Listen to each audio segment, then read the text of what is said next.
Allô, j'espère que vous voyez bien la bardane qui est derrière moi. C'est la plante avec les tocs. On connaît bien ces tocs-là, les pics-pics qui prennent après nos vêtements, nos cheveux. En fait, cette plante-là, c'est une plante médicinale. C'est grâce à elle que je suis devenue herboriste, en partie, parce que, crème que je l'haïssais.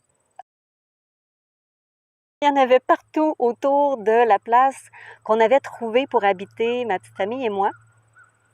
Donc, un bon matin, j'étais en train d'essayer de l'éradiquer, de l'enlever, alors qu'elle était comme ça.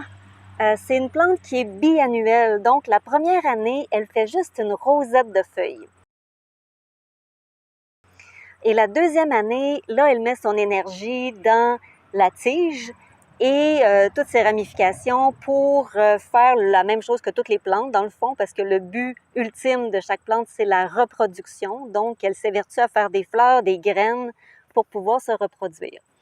Et au stade de première année, c'est là que c'est intéressant de récolter ses racines à l'automne, parce qu'à l'automne, l'énergie retourne dans la terre, donc l'énergie est dans les racines. Et c'est ça qu'on veut en herboristerie, parce que les racines sont chargées d'inuline, entre autres. L'inuline, c'est un constituant qui sert de prébiotique dans nos intestins. Après la première année, ça sert à rien d'essayer de l'enlever. Ses racines sont jusqu'en Chine. C'est à peu près impossible sans casser la racine. Et là, il y a un nouveau plant qui va repartir plus fort encore. Ça fait que moi, j'essayais de l'enlever à ce stade-là et j'y arrivais pas. Et une de mes amies est venue et me regardait faire. Et puis elle me dit, mais pourquoi Chantal, t'essayes d'enlever la bardane? J'ai fait comme, ah oui, mais je l'haïs, cette plante-là, tu sais, elle n'est pas belle en plus, elle pogne après tous mes vêtements, mes cheveux, puis elle me dit, oui, mais c'est pas ton bébé qui fait de l'eczéma? Je fais comme, oui. Puis elle me dit, mais tu sais, Chantal, la bardane, c'est ça que ça soigne. Puis elle me dit, tu sais, quand on choisit un lieu de vie, souvent, ça va être que les plantes nous appellent, nous disent, hey, t'as besoin de nous, tu sais, viens, viens ici. Et là, ça a été toute une révélation pour moi. Puis là, je me suis mis à aller fouiller un peu sur la bardane et découvert que c'est une superbe altérative. Altérative, ça veut dire qu'il va aider à nettoyer le sang de ses toxines. Où je travaillais avant, c'était dans une boutique de produits naturels que je nommerai pas parce que mon patron avait l'habitude de servir tout le monde. Et on était dans un quartier un peu défavorisé et il servait aussi des toxicomanes qui venaient le voir quand ils savaient qu'ils allaient échouer leur test, parce que la veille, ils avaient fait un peu le party. Et mon patron les mettait sur la bardane.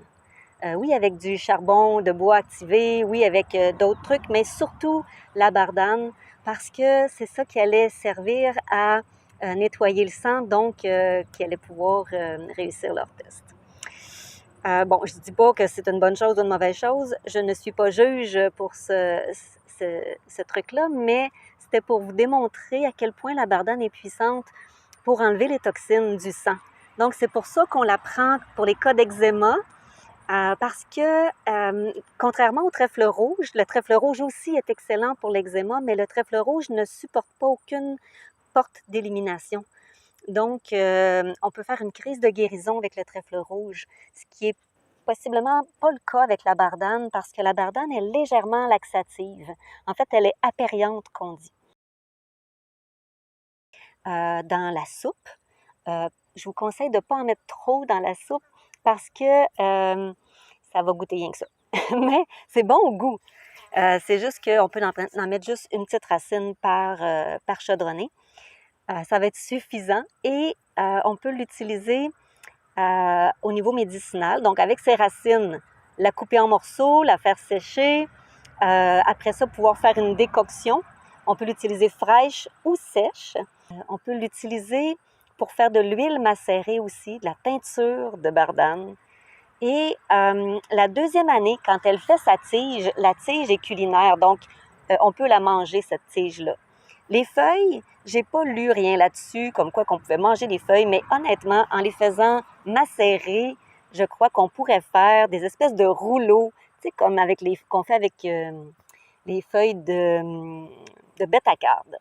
En passant, c'est l'invention du velcro a pu avoir lieu grâce à la bardane. L'inventeur du velcro s'est inspiré de la méthode d'accrochage des pics de la bardane. Ce qui est intéressant avec l'usage d'une plante qui va agir sur la peau, c'est qu'on peut l'utiliser à la fois en interne et en externe. C'est-à-dire qu'on va prendre en interne soit une décoction, infusion ou teinture et appliquer en même temps en externe un cataplasme ou un onguent ou de la teinture même. On peut mettre de la teinture en externe sur la peau. Mais ça va traiter d'une façon plus efficace parce que la peau, c'est un territoire, je l'avais déjà expliqué dans une vidéo, que ça couvre à la fois, ça délimite à la fois l'extérieur de l'intérieur. Donc, quand on traite des deux côtés de la barrière de ce territoire-là, on a plus de succès. Donc, pour tous les cas d'acné, de furoncles, de plaies, de brûlures, de contusions, c'est aussi bon pour le cuir chevelu et pour la repousse des cheveux. Donc, on pourrait faire une décoction de racines ou de feuilles de bardane et l'utiliser en rince pour la repousse. Je disais que la bardane aide à diminuer la congestion. Elle va aider à diminuer la douleur aussi dans les cas d'arthrite, de rhumatisme. La bardane, elle est rafraîchissante. Elle n'est pas réfrigérante comme la menthe poivrée, mais rafraîchissante. Donc, va aider à diminuer l'inflammation, la chaleur qui est localisée dans la congestion. Donc, en résumé, la bardane peut être utilisée à peu près de toutes les façons et à peu près toutes ses parties.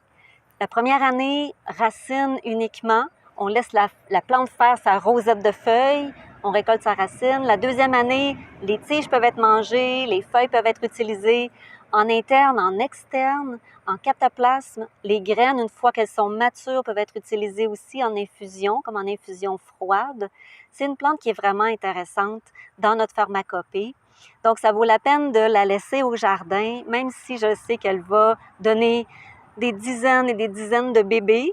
L'année prochaine, au printemps, quand les bébés vont apparaître, quand ils vont être très petits, je vais être capable de les localiser et de les enlever ou d'en enlever une partie pour contrôler un peu plus la bardane au lieu d'essayer de le faire quand elle est en pleine floraison comme ça. Moi, je m'appelle Chantal Parent, je suis herboriste thérapeute accréditée. Je vous remercie de m'avoir écouté. J'espère que vous allez expérimenter la bardane autrement qu'en sacrant après, comme j'ai déjà fait. Merci, bye bye, bonne journée.